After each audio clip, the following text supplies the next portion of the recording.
English रोजाना, मैं हूं स्मिता सिंह। रेपो रेट और रिवर्स रेपो रेट, ये शब्द आप अक्सर सुनते हैं। अखबारों में इनके घटने और बढ़ने के असर को सुनते हैं। हमारी जेब पर इसका असर बताया जाता है।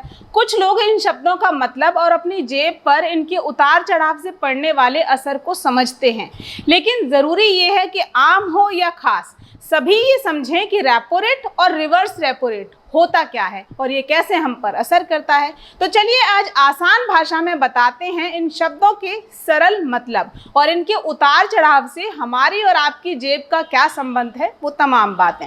वीडियो पसंद आए तो लाइक और शेयर ज़रूर करिएगा। चैनल को सब्सक्राइब भी ज़रूर कीजिए ताकि ऐसी वीडियोज़ आपको समय पर देखने को मिलती रहें।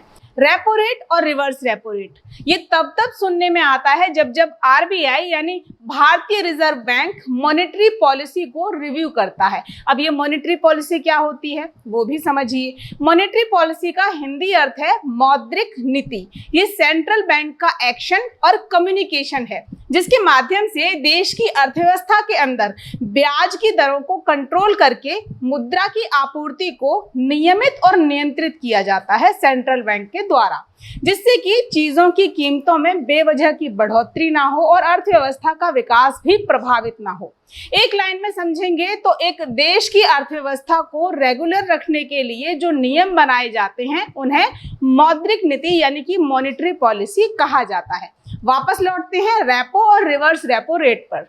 तो जैसा मैंने अभी कहा कि रेपो रेट और रिवर्स रेपो रेट तब सुनने में आते हैं जब आरबीआई मॉनेटरी पॉलिसी को रिव्यू करता है। क्या होता है रेपो रेट और रिवर्स रेपो रेट और ये हमारी और आपकी जेब को कैसे प्रभावित करता है वो भी समझिए। तो पहले बात करते हैं रेपो रेट के बारे में। जब हमें अपने किसी काम के लिए बचत से अलग ज्यादा रकम की जरूरत हो तो हम क्या करते हैं, बैंक से लोन लेते हैं, ऋण यानी कि उधार लेते हैं। उसके बदले में हमें उस लोन पर कुछ प्रतिशत का ब्याज दिया जाता है जो हम बैंक को चुकाते हैं। अब जैसे हम अपने कामों की पूर्ति के लिए बैंकों से लोन लेते हैं, कर्ज लेते हैं, ठीक उसी तरह बैंक भी अपने दैनिक कामकाज की पूर्ति के लिए लोन लेते हैं। किससे? रिजर्व बैंक से। बदले में वो भी हमारी तरह ही रिजर्व बैंक को लोन ली हुई रकम पर ब्याज देते हैं और देश के विभिन्न बैंक रिजर्व बैंक से लोन पर जो ब्याज अदा करते हैं रिजर्व बैंक को, उसे कहा जाता है रेपो रेट। यानी जो कर्ज बैंक लेते हैं रिजर्व बैंक से, उस कर्ज पर रिजर्व बैंक को जो ब्याज दिया जाता है बैंकों के द्वारा, यानी इंटरेस्ट जो अदा किया जाता है बैंकों के द्वारा आरबीआई को, वो रेपो रेट कहलाता है। ये आप समझ गए होंगे। अब ये हमें कैसे प्रभावित करता है? तो सीधी सी बात है, जो भी बैंक रिजर्व बैंक से कर्ज लेगा, अगर उस रकम को रिजर्व बैंक से जुटाने में एक बैंक को कम ब्याज देना पड़ा तो जाहिर सी बात है कि जब भी वो रकम हम तक पहुंचेगी तो हमें भी कम ब्याज पर लोन आसानी से मिल सकेगा। लेकिन अगर रिजर्व बैंक ने रेपो रेट बढ़ा दिया यानी ब्याज की दर बढ़ा दी तो बैंकों को अपने द्वारा लिए गए कर्ज पर ज्यादा ब्याज रिजर्व बैंक को चुकाना पड़ेगा और तब क्या होगा, तब हमें भी अपने बैंक को अपने लोन पर ज्यादा इंटरेस्ट भरना होगा, ज्यादा ब्याज देना पड़ेगा। यानी रेपो रेट कम हुआ तो car loan, home loan, personal loan का इंटरेस्ट रेट कम होगा और रेपो रेट बढ़ा तो आम जन को बढ़े हुए रेपो रेट का असर झेलना पड़ेगा, ज्यादा ब्याज अपने बैंकों को चुकाना पड़ेगा। तो ये हुआ रेपो रेट का असर हम पर और आप पर। दूसरा है रिवर्स रेपो रेट। ये क्या होता है? देश भर के तमाम बैंक जो दिन भर आम जन से पैसे लेन देन करते हैं, पैसा लेते हैं, देते हैं, पूरे दिन का कामकाज करने के बाद ये सभी बैंक जो भी रकम इकट्ठी करते हैं, जुटाते हैं, उसे सभी बैंक कहाँ रखते हैं?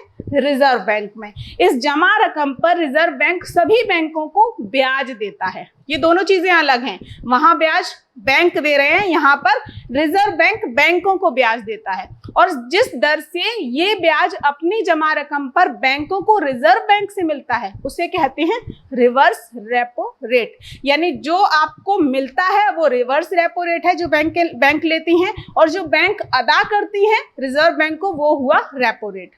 अब इस रिवर्स रेपो रेट का हम पर क्या असर पड़ता है, आप पर क्या असर पड़ता है? तो देखिए, जैसा मैंने अभी थोड़ी देर पहले कहा कि देश देश की अर्थव्यवस्था को संतुलित रखने के लिए, संतुलन बनाए रखने के लिए मौद्रिक नीति काम करती है। ठीक उसी तरह जब बाजार में कैश यानी नकदी बढ़ जाती है, लोगों के पास पैसा ज्यादा होता है, तो अर्थव्यवस्था के डगमगाने का खतरा रहता है, संतुलन प्रभावित हो सकता है। ऐसी स्थिति में रिजर्व बैंक क्या करता है? रिजर्व बैंक रेपो रेट बढ़ा देता है, यानी अपने द्वारा दिए जाने वाले ब्याज की दर में वो इजाफा कर देता है, ताकि बैंक ज्यादा लाभ कमाने के लिए ज्यादा रकम रिजर्व बैंक के पास जमा करें। इस तरह बाजार में नकदी की बढ़ोतरी कंट्रोल होती है, क्योंकि हम भी वही करते हैं ना, जब हमें दिखता है कि बैंकों द्वारा जमा पूंजी पर ज्यादा इंटरेस्ट मिल रहा है तो हम क्या करते हैं? बचत बढ़ाने के लिए ज्यादा फोकस करते हैं और हम बैंकों में पैसा जमा करते हैं। तो इस तरह रेपो और रिवर्स रेपो रेट के घटते बढ़ते असर का आम आदमी की जेब पर असर पड़ता है। तो उम्मीद है कि आपको ये सभी बातें अच्छी तरह समझ आई होंगी कि रेपो रेट क्या होता है, रिवर्स रेपो रेट क्या होता है, ये हम पर कैसे असर डालता है। अभी के लिए इतना ही, फिर होगी मुलाकात और अगले वीडियो में आपको बताऊंगी CRR यानी कैश रिजर्व रेशियो या कहें नकद आरक्षित अनुपात क्या होता है, आम जन की जेब को ये कैसे प्रभावित करता है। साथ ही बात करेंगे SLR यानी स्टैट्यूटरी लिक्विडिटी रेशियो की, या कहिए वैधानिक तरलता अनुपात की। ये हमें और आपको कैसे प्रभावित करता है, क्या असर पड़ता है, इस सभी पर विस्तार से चर्चा करेंगे, लेकिन अगले वीडियो में। अभी के लिए नमस्कार।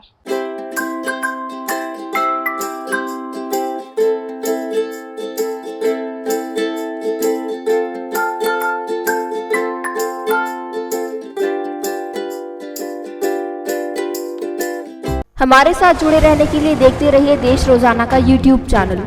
सब्सक्राइब कीजिए, साथ ही देश रोजाना की खबरें सबसे पहले देखने के लिए प्रेस कीजिए बेल आइकन।